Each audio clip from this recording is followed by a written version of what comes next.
ఇప్పుడు no cost cough syrup తో 60 రూపాయల విలువ గల ఇన్హేలర్ పూర్తిగా ఉచితం. దెబ్బకి దగ్గు జలుబు మాయం. ఇప్పుడు ఇది అహ్మదాబాద్లో లూలుకు సంబంధించి ఏ రకంగా ఆ రాష్ట్రం క్రెడిట్ తీసుకుంటూ the city's biggest land deal so far has also set the record for the highest stamp duty from a single sale deed. ఇక్కడ స్టాంప్ డ్యూటీ కూడా ఎగ్జంప్షన్ మన రాష్ట్రంలో. అక్కడ స్టాంప్ డ్యూటీకి హైయెస్ట్గా వచ్చిందని కూడా వాళ్ళు పబ్లిసిటీ చేసుకుంటా ఉన్నారు.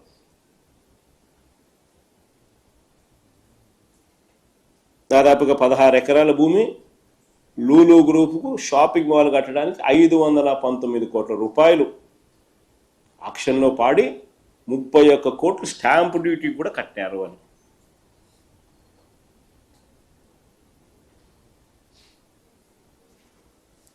ఈ టైమ్స్ ఆఫ్ ఇండియాలో ఆర్టికల్ ఇది, ఎవరైనా కావాలంటే సార్ చూసుకోండి. తర్వాత ఇంకొకటి Sattva group, Kapil group, ANSR group, ఇటువంటి రియల్ ఎస్టేట్ కంపెనీలు, ఈ కంపెనీలకు భూముల కేటాయింపులో కూడా ఎలాంటి యాక్షన్లు లేవు. పక్కన తెలంగాణలో చూస్తూ ఉంటే యాక్షన్ కనపడతానే 170 కోట్లు ఎకరాకు పోయిందని. గుజరాత్లో ఆక్షన్లలో కనపడతా ఉన్నాయి ఇంత డబ్బులు సంపాదిస్తున్నారని ఆక్షన్లలో ల్యాండ్లు.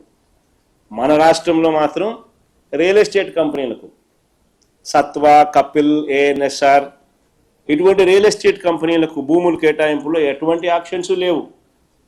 ఈ ఒప్పందాలు ఒకసారి చూస్తే ఈ సత్వాకు కానీ, కపిల్కి కానీ, ఏఎన్ఎస్ఆర్కి కానీ ఎకరా 50 కోట్లు విలువ చేసే భూములు వీళ్ళకు కేవలం 1.5 కోటికి ఇచ్చినారు.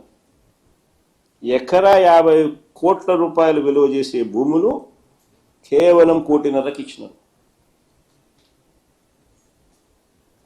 సత్వాకు 30 ఎకరాలు, కపిల్ చిట్ ఫండ్స్ వాళ్ళకు 10 ఎకరాలు, ఏఎన్ఎస్ఆర్ వాళ్ళకు 10 ఎకరాలు, ఇంకా రహేజాకి అయితే మరి 99 పైసలకి. అన్నిటికన్నా ఇంకా పెద్ద స్కామ్ చెప్పంటారా ఇక్కడ? ఒకవైపున భూములు కారు చౌకగా ఇవ్వడమే కాక, ఎలాంటి ఆక్షను లేకుండా ఇవ్వడమే కాక, మరోవైపున ఏం చేస్తా ఉన్నారో తెలుసా? ల్యాండ్ యూస్ కన్వర్షను, ల్యాండ్ యూసు వీళ్లకు 40%, 50% మిక్స్డ్ యూస్కు వీళ్ళకు చేసుకునేదానికి స్వేచ్ఛనిస్తూ, మరోవైపున వీళ్ళు బిల్డింగులు కడితే స్క్వేర్ ఫీట్కి 2,000 రూపాయలు వీళ్ళకి తిరిగి గవర్నమెంట్ ఇస్తుందట. ఇది నిజంగా బొనాన్సా కాదా? ఎవడన్నా రియల్ ఎస్టేట్ వ్యాపారస్తునికి ఈ మాదిరిగా ఇస్తారా మీరు? వీళ్ళు బిల్డింగులు కడితే స్క్వేర్ ఫీట్కి 2,000 రూపాయలు ఎదురు గవర్నమెంట్ ఇస్తుందంట వీళ్ళకు. చూడండి అది page number 16 IT and GCC policy 4.2 incentives for infrastructure developers అని చెప్పి వీళ్ళకు వర్తింపజేస్తూ ఇది పెట్టినారు. 50% క్యాపిటల్ సబ్సిడీ అంట, మ్యాక్సిమం ₹2,000 పర్ స్క్వేర్ ఫీట్ అంట, పేడ్ ఓవర్ 5 years అంట. ఏంటండి ఇది?